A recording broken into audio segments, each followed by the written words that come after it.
The moon hung like a bone fishhook above the darkened waters, and Ayanna knew the tide would turn before the first gray light touched the eastern ridges.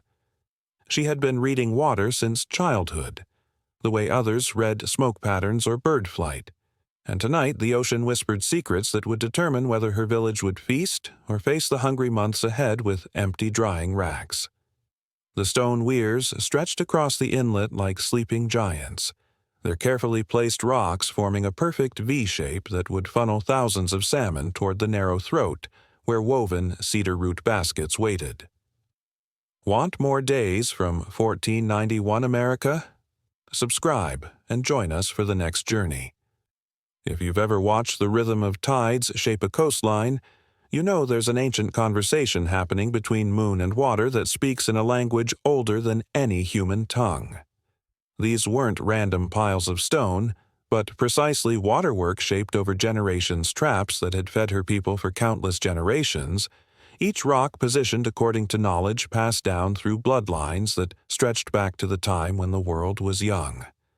Ayanna's grandmother had taught her to feel the water's pulse through her bare feet on the slippery stones, to understand how the incoming tide would push the silver-backed fish exactly where they needed to go. The old woman had spoken of reading water like sacred text, each ripple and current carrying messages about fish movements, weather changes, and the health of the sea itself.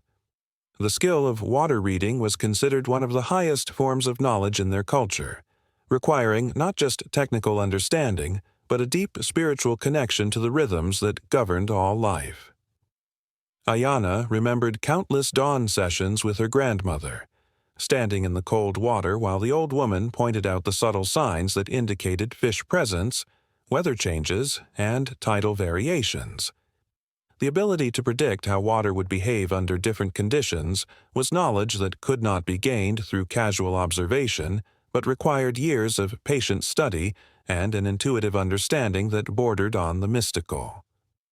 Her grandmother had explained that water spoke in many languages depending on the season, the moon phase, the wind patterns, and dozens of other variables that most people never noticed. A skilled water reader could predict storm patterns days in advance, locate fish schools that were still along a long reach of coast from the weirs, and determine the optimal timing for adjusting trap configurations to maximize harvest efficiency. This knowledge had been refined over so many generations that it represented the accumulated wisdom of thousands of expert fishers, each contributing their observations to a body of understanding that was both practical and profound. The positioning of each stone in the weir required this deep water knowledge, understanding how currents would behave around different shaped rocks, how fish would respond to various flow patterns, and how the entire system would function under the constantly changing conditions of tide, weather, and season. Master stone workers like Ayanna's father could visualize the invisible currents that would guide fish toward the traps, adjusting the placement of individual rocks with the precision of a craftsman creating a work of art. But 3 summers ago, when the great storms had destroyed half the weir system, the village elders had wondered if their ancient knowledge would prove strong enough against the changing patterns of sea and weather. Every stone had to be replaced with the precision of a master craftsman, every angle calculated to work with forces that could crush a human body without effort. Ayanna's father had spent entire moons studying the flow patterns, watching how debris moved through the water, testing different configurations until he found the arrangement that would channel fish most effectively toward the waiting traps. The darkness before dawn held its own magic as Ayanna made her way across the exposed stones, checking each anchor point where carved wooden stakes held the brush barriers in place. Her younger brother Takoda followed behind, carrying coils of twisted cedar bark rope that would secure any loose connections before the water rose. The air smelled of salt and seaweed, punctuated by the distant calls of gulls already gathering in anticipation of the morning's harvest. She knelt beside the central stakes where the 2 arms of the V converged, running her hands along the smoothed cedar poles that would guide the fish into the collection baskets. The wood felt solid under her touch, seasoned by years of salt water and winter storms. Behind her, Dakota was already checking the cordage that held the brush bundles in place, testing each knot with the practiced efficiency their grandfather had drilled into them during long winter evenings beside the fire. Every connection had to be perfect because the rushing tide would test every weakness, and a single failure could allow an entire school of salmon to escape back to the open ocean. The basket traps themselves were works of art that took skilled weavers an entire season to complete. Their intricate patterns designed to allow water to flow freely while holding fish securely inside. Ayanna lifted one of the conical baskets, feeling its weight and examining the tight weave of split cedar roots that formed walls strong enough to contain a dozen struggling salmon. These baskets would be the final element in a system that transformed the raw power of the tide into food for 40 families through the harsh winter months that lay ahead. Each basket had been woven according to patterns that balanced strength with flexibility, designs that had evolved over centuries of trial and error as fishers learned to work with both the intelligence of salmon and the unpredictable force of ocean currents. The openings were sized to admit adult fish while preventing their escape, and the materials had been chosen for their ability to withstand constant immersion in salt water without weakening or rotting. The cedar roots used for weaving had been harvested during specific seasons when their fiber content was at its peak, then carefully processed through techniques that preserved their natural oils while increasing their flexibility. Master weavers like Ayanna's great-aunt spent entire winters perfecting these baskets, their fingers moving with practiced precision as they created the intricate patterns that would determine whether families ate well or went hungry during the lean months. Each weaver had her own subtle variations in technique, small innovations that improved trap efficiency while maintaining the traditional designs that had proven successful over generations. The knowledge of proper weaving was closely guarded, passed down only within family lines and requiring years of apprenticeship before a young woman could create baskets worthy of use in the crucial salmon harvest. The baskets represented far more than simple tools. They were repositories of cultural knowledge, physical manifestations of the accumulated wisdom that allowed a people to thrive in one of the world's most challenging environments. Their creation required intimate understanding of plant biology, water dynamics, fish behavior, and the subtle relationships between materials and function that could only be learned through generations of careful observation and refinement. As the first pale light began to outline the mountains across the water, Ayanna heard the subtle change in the ocean's voice that signaled the tide's return. The water level had already begun to rise, creeping up the dark rocks with fingers of foam that caught the early light. This was the moment when all their careful preparation would either succeed brilliantly or fail completely, when the ancient partnership between human intelligence and natural force would be tested once again. The salmon were already moving. She could feel their presence in the deeper water beyond the weir, like a vast silver cloud approaching through the green depths. Schools that had spent years feeding in the rich waters of the northern ocean were now following ancestral pathways back to the rivers where they had been born, driven by instincts older than memory. The stone weirs would intercept only a fraction of this massive migration, but it would be enough to sustain her people through the harsh months when ice locked the high country and hunting became a desperate gamble against starvation. Dakota positioned himself at the far end of the weir, where a gap in the stones allowed them to wade out and begin herding the fish toward the central funnel. The water reached their knees now, cold enough to steal breath and slippery with seaweed that made every step treacherous.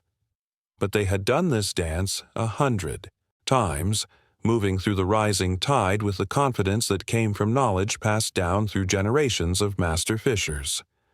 The first salmon appeared as dark shadows beneath the surface, their powerful bodies cutting through the water with prehistoric grace. Ayanna watched them approach the brush barriers that would guide them toward the trap, noting how they moved in loose formations that spoke of intelligence and caution. These were not mindless creatures, but ancient survivors whose ancestors had navigated these same waters when the glaciers still covered the mountains and the sea level stood far below its current mark. As the tide continued to rise, more and more fish began to encounter the stone guides that would funnel them toward their fate. The weir system worked by allowing the salmon to swim freely over the stones during high tide, but as the water receded, they would find themselves trapped in the collection pools where the basket traps waited. It was a technique that required perfect timing and intimate knowledge of both fish behavior and tidal patterns, knowledge that had been refined over centuries of careful observation and adjustment. But something felt different about this morning's tide, a subtle change in the water's rhythm that made Ayanna pause and reconsider her positioning of the guide stakes. The current seemed stronger than usual, carrying more debris and creating eddies that could confuse the salmon as they approached the trap entrance. She signaled to Dakota to adjust the angle of the northern brush barrier, a small change that could make the difference between a successful harvest and watching their winter's food supply swim away with the receding tide. By full daylight, the weir was completely submerged except for the wooden marker posts that showed Ayanna where each section lay beneath the rolling water. She and Dakota waded carefully along the invisible lines of stones, checking for any damage the rising tide might have revealed and making small adjustments to the brush barriers that guided fish toward the central collection point. The water was chest-deep now, and they could feel the powerful currents that would carry the salmon exactly where they needed to go. The morning brought an unexpected challenge when a section of the northern arm showed signs of settlement, several key stones having shifted enough to create a gap that might allow fish to escape back toward open water. Ayanna dove beneath the surface, her eyes burning from the salt water as she examined the damage and began the delicate work of repositioning the heavy rocks without disturbing the overall structure of the trap. Each stone had to be placed with mathematical precision to maintain the flow patterns that guided fish toward the collection baskets. The basket traps hung suspended in the throat of the weir like patient hunters, their openings angled to allow easy entry but difficult escape. Dakota checked each one methodically, ensuring the supporting ropes remained secure and the baskets themselves maintained their proper shape despite the constant pressure of moving water. These traps represented months of work by the village's most skilled weavers, and losing even one to storm damage or poor maintenance would mean less food for the long winter ahead. As the tide reached its peak and began the slow turn toward ebb, schools of salmon started to encounter the weir system in earnest. Ayanna could see them as silvery flashes beneath the surface, their powerful bodies testing the barriers and following the paths of least resistance that led inevitably toward the collection pools. The sight never failed to fill her with a mixture of gratitude and responsibility, knowing that these fish were offering their lives to sustain her people through another year. The morning sun climbed higher, casting dancing patterns of light through the water that made it difficult to see clearly beneath the surface. But Ayanna had learned to read the subtle signs that indicated fish movement, the way the water swirled differently around a living body, the brief flashes of silver that marked the passage of salmon through the guiding channels. Her eyes tracked dozens of individual fish as they made their way through the maze of stone and brush toward the waiting baskets, each one representing survival for her family and neighbors. Shore-based observers began signaling from the rocky promontory overlooking the weir, their hand gestures indicating large schools of salmon approaching from the north, where the deep channel brought fish in from the open ocean. These spotters played a crucial role in the harvesting process, their elevated position allowing them to see movements in the water that were invisible to those working at sea level. Their signals would help coordinate the final adjustments needed to maximize the day's catch. As the tide reached its highest point and began the inevitable retreat, Ayanna and Dakota made their way back to shore to wait for the water to recede enough to reveal their catch.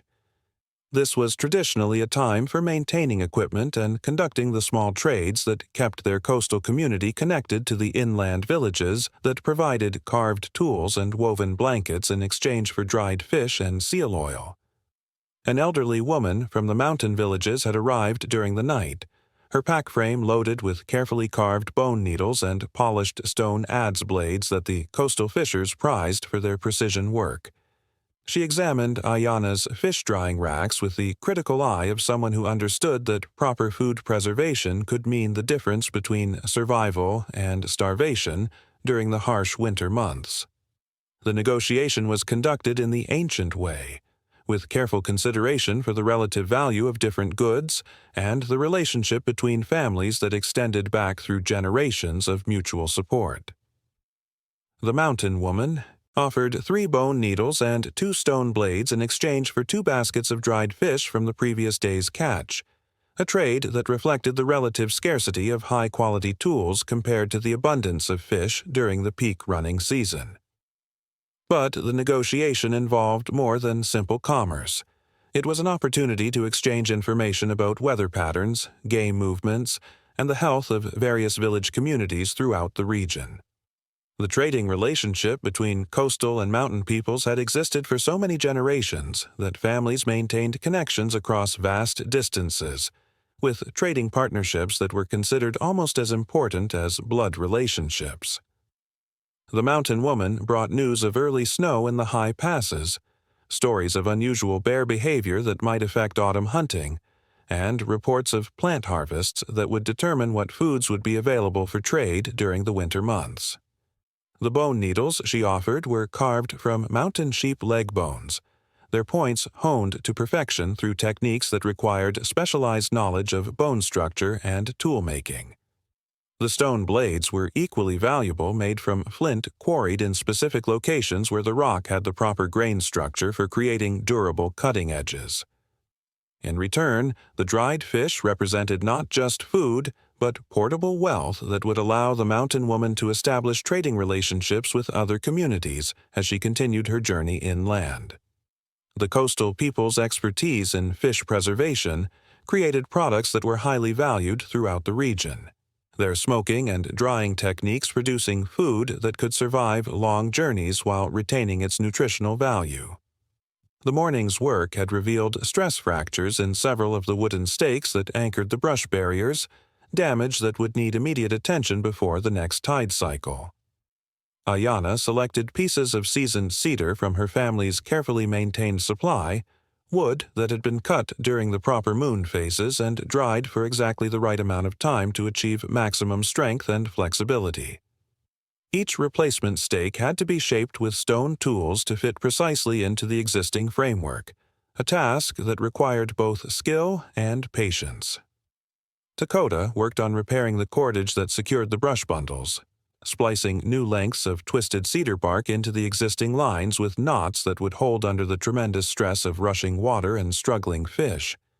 This cordage represented weeks of work by the women of the village who gathered the inner bark during the brief window when the sap was rising and the fibers could be harvested without damaging the trees. Every piece was precious, and repairs had to be made with the understanding that waste could not be tolerated in a subsistence economy where every resource had to be carefully conserved.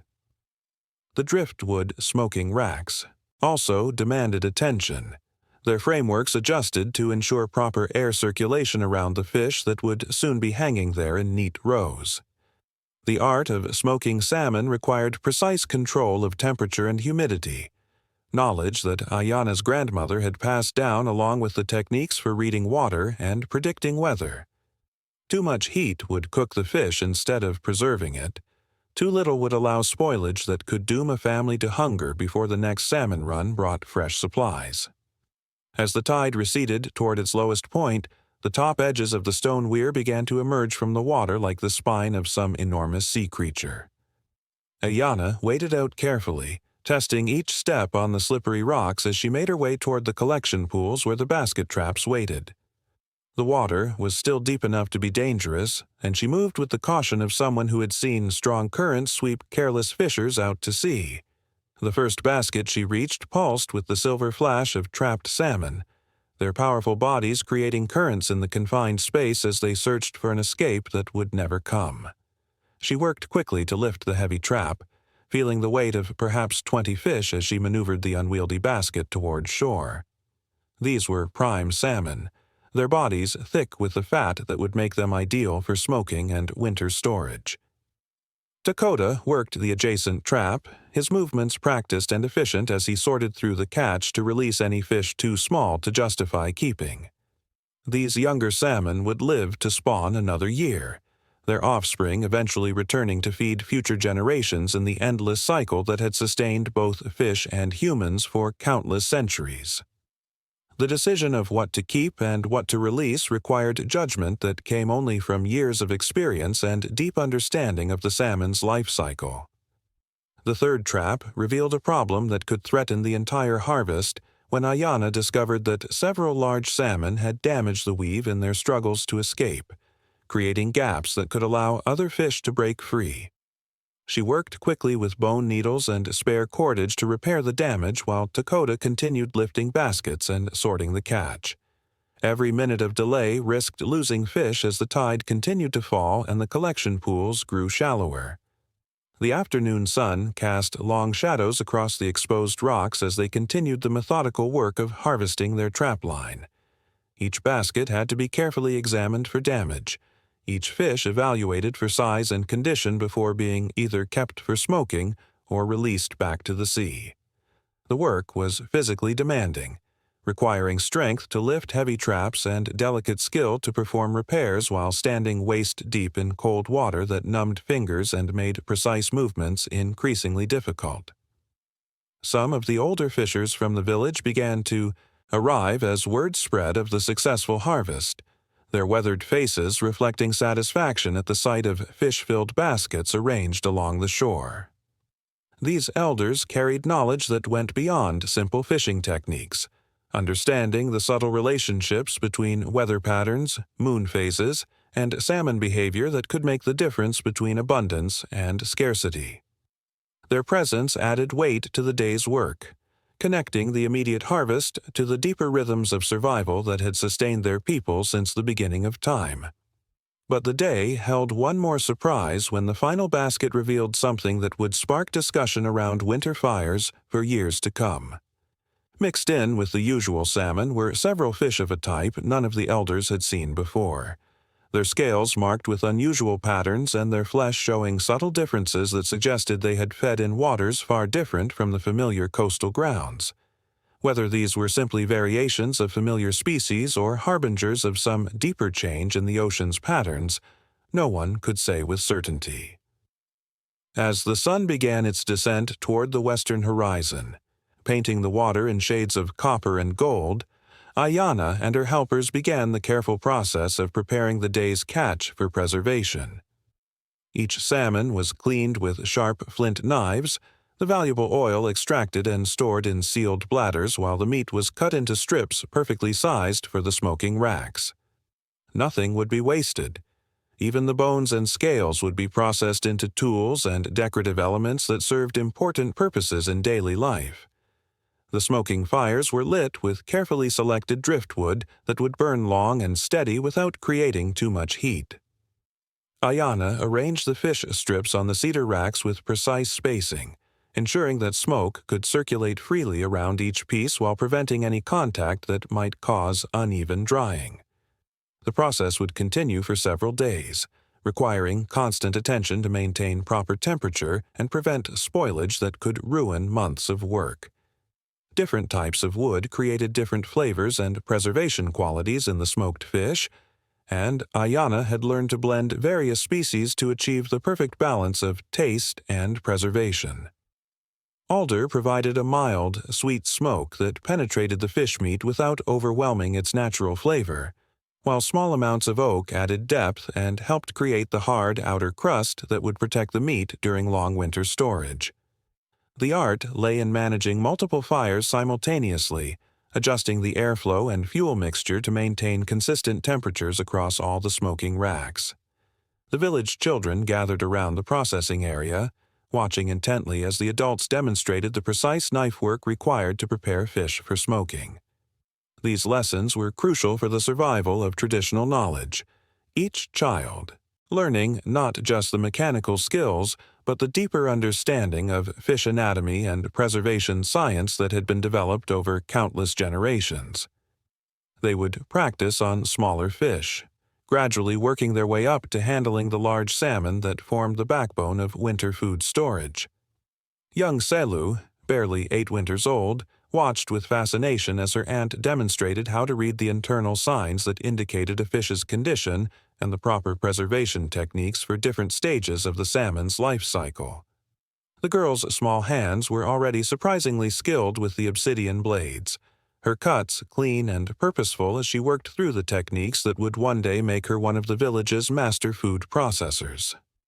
The older boys learned the heavier work of managing the smoking fires and arranging the drying racks, understanding that their future role would involve not just the harvest itself, but the complex preservation systems that turned fresh fish into food that could sustain families through months of winter scarcity. They watched carefully as Dakota demonstrated the precise spacing required for optimal smoke circulation, noting how different wood types affected both flavor and preservation quality. As darkness gathered around the edges of the day, the strange fish that had appeared in the final basket became the subject of intense speculation among the village elders. Some saw them as harbingers of change in ocean conditions, possibly indicating shifts in water temperature or current patterns that could affect future salmon runs. Others interpreted their appearance as a positive sign, suggesting that the fishing grounds were healthy enough to support diverse species. The debate would continue through the winter months, adding another layer to the complex knowledge base that guided fishing decisions. The day's work concluded with the traditional acknowledgement of the salmon's sacrifice, words spoken over the collection pools as the last light faded from the western sky. Ayana's voice joined with those of the other fishers in the ancient gratitude ritual that recognized the fish not as mere resources to be exploited, but as partners in the ongoing dance of survival that connected all living things. The ceremony was brief but deeply felt, acknowledging that tomorrow's success depended not only on human skill, but on the continued willingness of the salmon to offer themselves for the sustenance of the people. As the stars began to appear in the darkening sky, Ayana made one final check of the weir system, ensuring that the stone foundations remained secure and the brush barriers were properly positioned for the next tide cycle. The work was never truly finished. Each day brought new challenges that required constant vigilance and adaptation. But tonight, with the smoking racks loaded with fish and the village's winter food security assured for another season, she allowed herself a moment of quiet satisfaction at the successful completion of another harvest day. The ancient partnership between her people and the salmon would continue for as long as the tides rose and fell, as long as the moon pulled the waters across the carefully placed stones of the weir. Tonight, under stars that had witnessed countless generations of fishers working these same waters, Ayana fell asleep to the sound of the tide returning, already planning the adjustments that tomorrow's fishing would require.